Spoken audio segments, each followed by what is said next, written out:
Hey guys, what's up? It's Queenie here. Welcome back to my channel. If you recognize this look, I'm assuming you watched my previous video.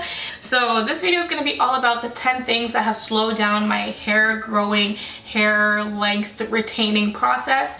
These are just mistakes that I've learned. Every time I cut my hair, I learn something new. I learn a whole bunch of new things. So this is just a part of the process. Okay, so the first thing on my list is too many wash and goes. When my hair was longer, I abused wash and goes. That was just the thing that I would do. And so because of that, this was before I started using a hooded dryer at home. And I would always have wet gel filled hair sitting out in the air, and I feel like air drying it made it very cold, and like it just, I don't know, it wasn't a good environment for my hair. And that doing wash and goes constantly also meant raking through my hair consistently with either a Denman brush or like my fingers, or like just always tugging on my hair. There's a lot going on. There's a lot you have to do a wash and go on type 4 hair. It's not like you just throw it in, shake it up, and you go. Like, it's actually a wash and you style it for an hour. So wash and goes can be very strenuous on tighter coiled hair. Doing it too much really stunted my hair growth because it was breaking while I was trying to grow it.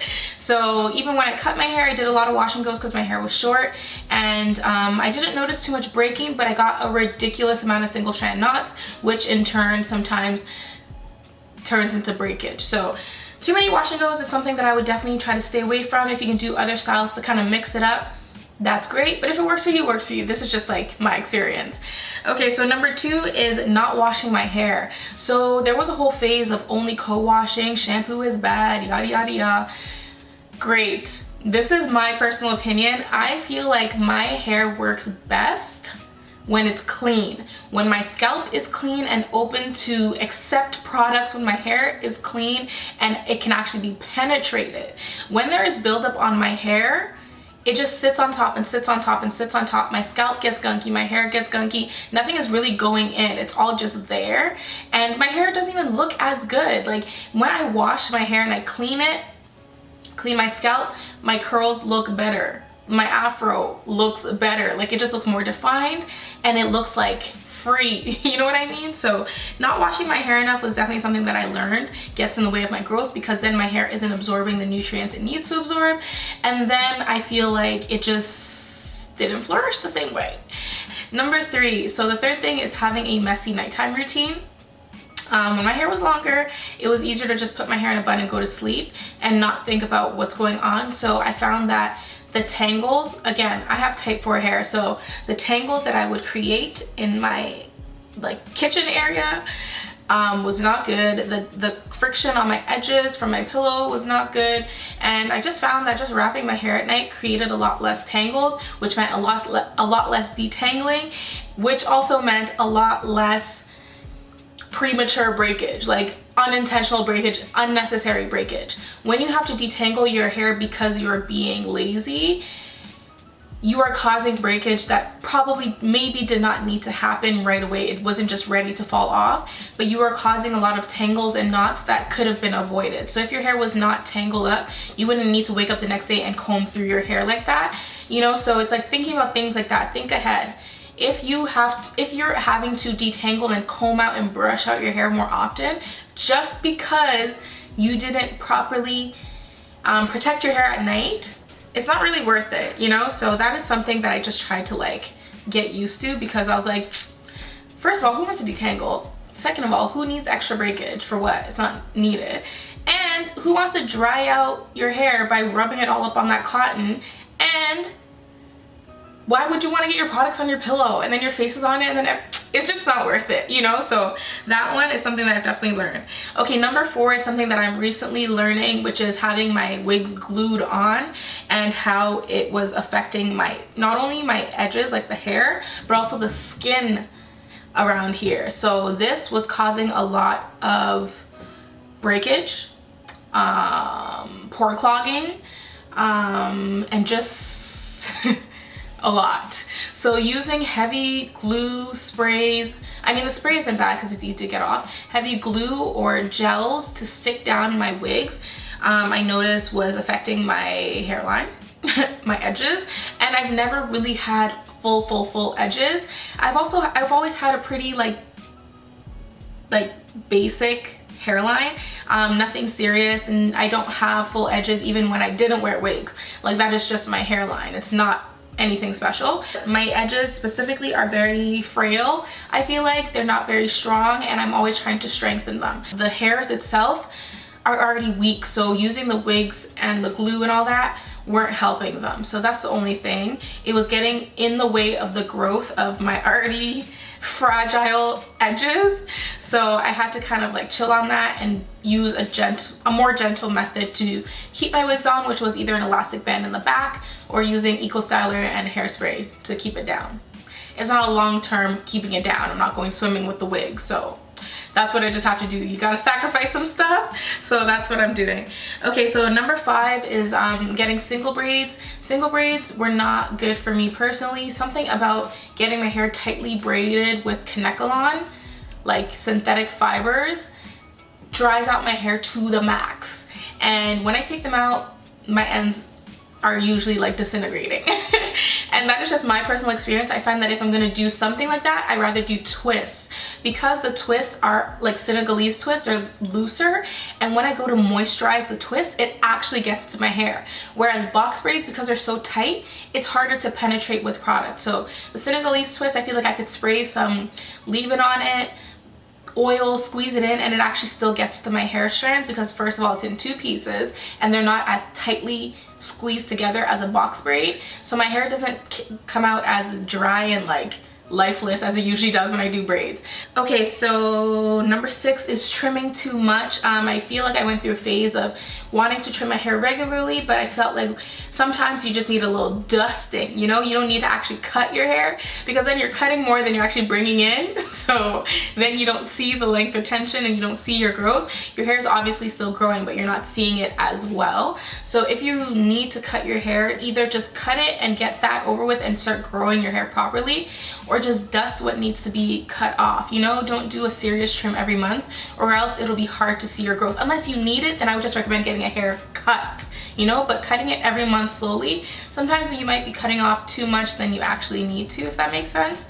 And then you start to realize, where's my hair? But I don't know, it's just, you have to be careful with trimming. If you need a cut, just cut it. Number 7, and I had to learn this the hard way, and people underestimate this, blow drying is still heat. Like, blow drying fried up my hair quick. And I did not blow dry my hair often, but blow drying it a few times a year dried it out in a way that it didn't need to, in a way that I didn't like expect, and it caused breakage, dead ends, split ends, everything. So blow drying, or some people would call it blow frying, is actually very damaging if you're not careful, if you don't know your hair. My hair, I have realized, wants nothing to do with heat coming through it. It just does not. So if you have hair like that, just cut it out. Don't try to squeeze it in once a year, twice a year. If you know your hair doesn't like heat, cut out the blow drying, cut out the straightening. If you want, you can do, there's so many different ways to stretch your hair that doesn't involve heat. If you want though, you can do a tension blowout, but honestly, blow drying really taught me a lesson, and blowing my hair out will never happen. If it does, it'll be a tension blowout, but straightening it, blowing it out, then straightening it will never happen. You won't see that, ever. Maybe, but maybe in like 10 years when my hair is like down to my butt, you know? And number 8 is lack of water. There was a time where I would always use products to hydrate my hair in a way that water cannot. I feel like the ultimate hydrating product is water. It is literally moisture. That is literally what it is.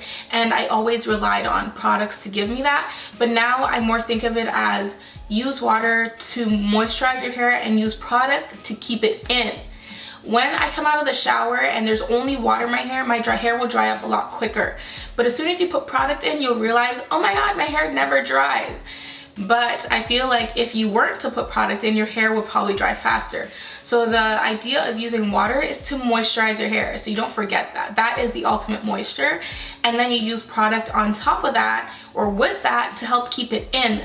The ingredients in hair products help keep moisture in your hair. They do add moisture, but water is the ultimate moisture, you know what I mean? So keeping it in with the products is the main goal. So sometimes forgetting that water can do that for me did cause me to have dry hair, which caused me to have breakage, which caused me not to see my hair growth or the length retention, and you know, it slowed things down. Number 9, something that I've learned recently is that I have been ignoring oils for my scalp. I have been a huge I don't need oil type of person for the past like year or so, more than a year, because I felt like it was just coating my strands and it wasn't allowing things to get in. But I have recently started using oils more on my scalp and to strengthen my hair, doing like oil treatments and oil masks. Not everyday oil application, but oil, like infusing my hair with the nutritional properties of oil, you know, in a mask form, in a treatment form, and things like that. So now that I know that, I just use it when I need it. I use olive oil to treat my hair, to give it strength, and I use oils on my scalp before I braid it and put it under my wigs and things like that. So I don't abuse it on my hair strands itself, but I do make sure that my hair, my scalp gets the nutrients that it needs, and once in a while I do the treatments with it as well. And number 10 is underestimating scalp massages. Like, so when I take out my braids sometimes from under my wig, my scalp can be a little bit sore, and sometimes I'll just leave it and just braid again. And so I regularly try to massage my scalp before putting it into any style, and it alleviates any stress that I have on my scalp, the tension.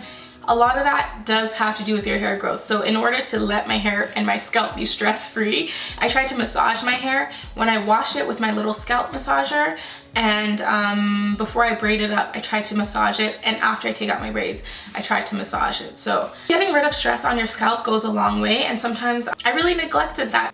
All in all, that is the 10 things that I would say have recently, or that I have learned recently, got in the way of my hair growth and my hair retaining journey. There's nothing that can actually stop your hair from growing out of your scalp, really, but there are a lot of things that will allow it to break at the ends, so then it doesn't really show, you know what I mean?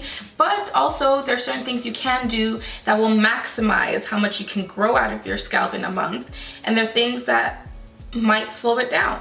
So your hair will always grow, but sometimes there are things you can do to maximize it and to keep it, you know? So that is the point of this list. I hope you guys learned something. These are just the 10 things that I have learned, and they've been very helpful. So it's all a process, it's all a journey. I'm learning as I go, and I know you are too. So comment down below, let me know what you have been learning. Let us know what we can do to, you know, get some inches out here. I'm trying to know. So comment down below, let me know. Thumbs up this video, turn on the notification button so you don't miss any videos. Follow me on Instagram so we can talk there. And yeah, that's it. Okay, I'll see you guys in the next one. Bye.